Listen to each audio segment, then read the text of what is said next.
नमस्कार, मैं आकांक्षा और आप देख रहे हैं 4 PM न्यूज नेटवर्क। दोस्तों, 48 घंटे का अल्टीमेटम देने वाले ट्रंप मात्र 24 घंटे में खुद ही गिड़गिड़ाने को मजबूर हो गए हैं। एक तरफ धोखे से ट्रंप ने ईरान में अमेरिकी सेना उतार दी है, तो वहीं दूसरी तरफ एक पायलट के बदले ईरान ने 5 को मार गिराया है। तो कैसे दुम दबाकर भाग खड़ी हुई अमेरिकी सेना और कैसे पेंटागन ने मिडिल ईस्ट में अपनी हार को एक्सेप्ट किया है, इस पर ज्यादा जानकारी के लिए हमारे साथ मौजूद है प्रियंका जी। प्रियंका जी, 48 घंटों में अब तक के सबसे खतरनाक हमला करने का दावा करने वाले ट्रंप आखिर अचानक कैसे सरेंडर हो गए? सिर्फ सरेंडर नहीं हुए हैं आकांक्षा, बेइज्जत हो गए हैं, भाग खड़े हुए हैं और तो और डोनाल्ड ट्रंप गिड़गिड़ाने के लिए मजबूर हो गए हैं। तो ईरान में हुए जमीनी ऑपरेशन की कैसे पेंटागन की रिपोर्ट ने पोल पट्टी खोल के रख दी है, आपको रिपोर्ट में दिखाऊंगी। लेकिन खबर में सबसे पहले शुरुआत उस खबर से करते हैं जिसने दुनिया भर में तहलका मचा दिया है। एक तरफ सैटेलाइट इमेज जारी हुई है, दूसरी तरफ ट्रंप की हालत खराब हो गई है। खबर आप देख भी सकती हैं, द न्यूयॉर्क टाइम्स की खबर है और इसमें साफ लिखा हुआ है कि down US air force officer rescue deep inside in Iran, Trump says. तो ट्रंप की तरफ से बयान निकलकर सामने आया है। ट्रंप ने बकायदा दावा कर दिया है कि ईरान में हुए जमीनी ऑपरेशन में अमेरिका ने साहसिक जीत हासिल की है। डोनाल्ड ट्रंप का कहना है कि अमेरिका के लड़ाकू विमान में जो क्रू मेंबर लापता हो गया था, उसे ईरान से अमेरिकी सैनिक वापस ले आए हैं।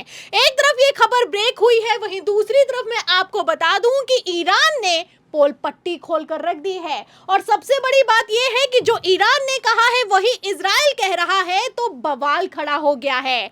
आपको बता दें कि द इजराइल टाइम्स की तरफ से खबर को रिपोर्ट किया गया है और इस खबर में ट्रंप की बात को कॉन्ट्राडिक्ट करते हुए छाप दिया गया है कि Iran says 5 killed during US rescue operation, claims several US aircraft down. तो आप समझ सकती हैं कि एक पायलट को छुड़ाने गए थे लेकिन ईरान ने 5 मार दिए। और तो और अमेरिका के कई बड़े जंगी जहाज समेत फाइटर जेट को भी मार गिराया है ईरान ने। एक तरफ बयान निकलकर सामने आया है, वहीं दूसरी तरफ मैं आपको बता दूं कि तस्वीरें तक जारी कर दी गई हैं। तस्वीरें आप देख सकती हैं कि कितना बड़ा ये एयरक्राफ्ट है, कितना बड़ा ये फाइटर जेट है जिसे ईरान ने मार गिराया है। पहले F-35, फिर F-15 और अब आप देख सकती हैं कि जब पायलट को बचाने के लिए निकला एयरक्राफ्ट तो मलबे में तब्दील हो गया है। एक तरफ तस्वीरें निकलकर सामने आई हैं, वहीं दूसरी तरफ आप देख सकती हैं कि IRGC ने बाकायदा डिक्लेयर करते हुए बयान जारी किया है कि अमेरिका का C-130 ट्रांसपोर्टर्स और 2 ब्लैक हॉक चॉपर्स को मार गिराया है ईरान ने, जो कि रेस्क्यू ऑपरेशन अमेरिका की तरफ से ईरान की धरती में किया गया था। तो आप समझ सकती हैं कि एक तरफ तो ट्रंप कह रहे हैं कि उनकी साहसिक जीत हुई है, वहीं दूसरी तरफ कितना बड़ा फेल साबित हुआ है अमेरिका। इन खबरों से आप अंदाजा लगा सकती हैं, मतलब बचाने एक को गए थे और 5 को गवा कर आ गए हैं। तो आप समझ सकती हैं कि किस तरीके से ईरान के खेल में अमेरिका फंस गया है। अमेरिका से पहले ईरान ने कह दिया था कि हमारी धरती पर अगर अमेरिकी सैनिकों ने कदम रखा तो वो जिंदा वापस नहीं जा पाएंगे।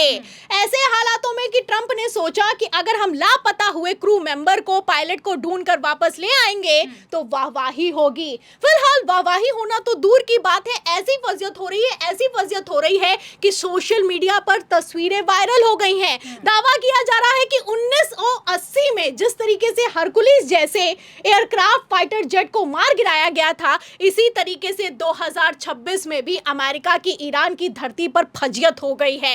ये अपने आप में बड़ी खबर निकलकर सामने आई है और ये बड़ी खबर और भी इसलिए ज्यादा हो जाती है क्योंकि 48 घंटों का अल्टीमेटम दिया गया है डोनाल्ड ट्रंप की तरफ से ईरान को। साफ साफ कह दिया गया है कि 48 घंटों में अगर किसी तरह की डील नहीं हुई तो ईरान पर अमेरिका अब तक का सबसे खतरनाक हमला करेगा। फिलहाल हमले से पहले ही एक छोटा सा ग्राउंड ऑपरेशन था, उसमें अमेरिका की हवा निकलती हुई दिखाई दे रही है। बाकायदा इजराइल टाइम्स की तरफ से इस खबर को ब्रेक किया गया है कि किस तरीके से ईरान में अमेरिकी सैनिक फंस गए और उनके एयरक्राफ्ट को मार गिराया गया है। मतलब ये तो हाल हो चुका है। एक तरफ डोनाल्ड ट्रंप दावे कर रहे हैं, वहीं दूसरी तरफ फजियत होती हुई नजर आ रही है। फिलहाल इन दावों से इतर ईरान की तरफ से बयान दे दिया गया है कि जो रेस्क्यू मिशन अमेरिका ने ईरान में किया था ये पूरी तरीके से नाकाम हो गया है। बीबीसी की खबर में आप आगे देख भी सकती हैं कि साफ लिखा हुआ है कि भले ही Donald Trump social media truth पर पोस्ट करके दावा कर रहे हैं कि इतिहास के सबसे साहसी और सर्च रेस्क्यू ऑपरेशन में से एक को अंजाम दिया गया है, लेकिन ऐसा कुछ भी नहीं हुआ है। आपको बता दें कि ईरान के हेडक्वार्टर की तरफ से बाकायदा कंफर्म कर दिया गया है ये मिशन पूरी तरीके से नाकाम रहा है। खबर में आप देख भी सकते हैं कि ईरान का कहना है कि दुश्मनों की अपने गिराए गए पायलट को बचाने की कोशिश अल्लाह की मदद और ईरानी बलों की कार्रवाई की वजह से विफल रही है। आगे बीबीसी की खबर में लिखा है कि रिपोर्ट्स में यह भी कहा जा रहा है कि इस ऑपरेशन के दौरान अमेरिकी और ईरानी सैनिकों के बीच मुठभेड़ हो गई है। आईआरजीसी ने आरोप लगाया है कि ट्रंप अपनी भारी हार को छिपाने के लिए इस ऑपरेशन को सफल बता रहे हैं। तो ट्रंप तो हार गए, ट्रंप बुरी तरीके से हार गए और बुरी तरीके से बेइज्जत हुए हैं। बीबीसी की खबर में रिपोर्ट किया गया है कि किस तरीके से अमेरिका की फजियत हो गई है।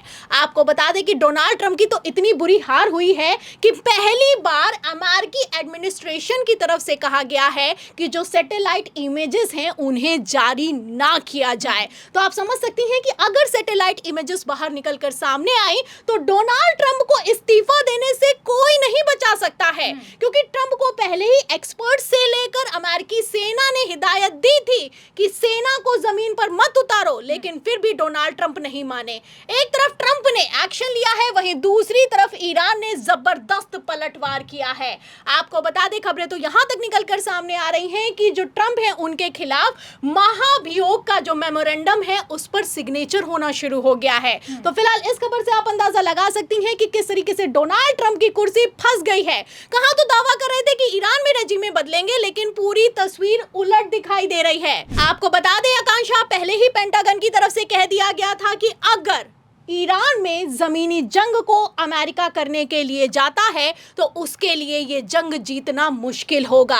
खबर आप देख भी सकती हैं, वॉशिंगटन पोस्ट की खबर में साफ लिखा हुआ है कि if President Donald Trump approves the plan, such an effort would make a new phase of the war that could be significantly more dangerous to US troops than the first 4 weeks. मतलब पिछले 4 हफ्तों की सबसे खतरनाक जंग अब होने वाली है। ट्रंप ने तो 48 घंटों का अल्टीमेटम दे दिया, लेकिन पेंटागन कह रहा है कि ये अमेरिकी सैनिकों के लिए और अमेरिका के लिए घातक साबित होगा। फिलहाल जैसे डोनाल्ड ट्रंप ने धमकी दी है, जाहिर सी बात है कि अगले 48 घंटों में कुछ तो होने वाला है। फिलहाल क्या होगा ये देखना होगा। बहुत बहुत धन्यवाद प्रियंका जी। बिल्कुल अगले 48 घंटे में क्या होगा ये देखने वाली बात होगी। तो जैसा कि पेंटागन से लेकर एक्सपर्ट्स ने कहा कि ट्रंप हारेंगे, और फिलहाल जैसे हालात हैं कि एक छोटे से ईरान से अमेरिका हार चुका है, ऐसे हालातों में अगले 48 घंटे में अमेरिका अपनी इज्जत कैसे बचाएगा, ये एक बड़ा सवाल है। फिलहाल के लिए दोस्तों चर्चा में बस इतना ही। अगर चर्चा पसंद आई हो तो इसको ज़्यादा से ज़्यादा लाइक और शेयर करना ना भूलें।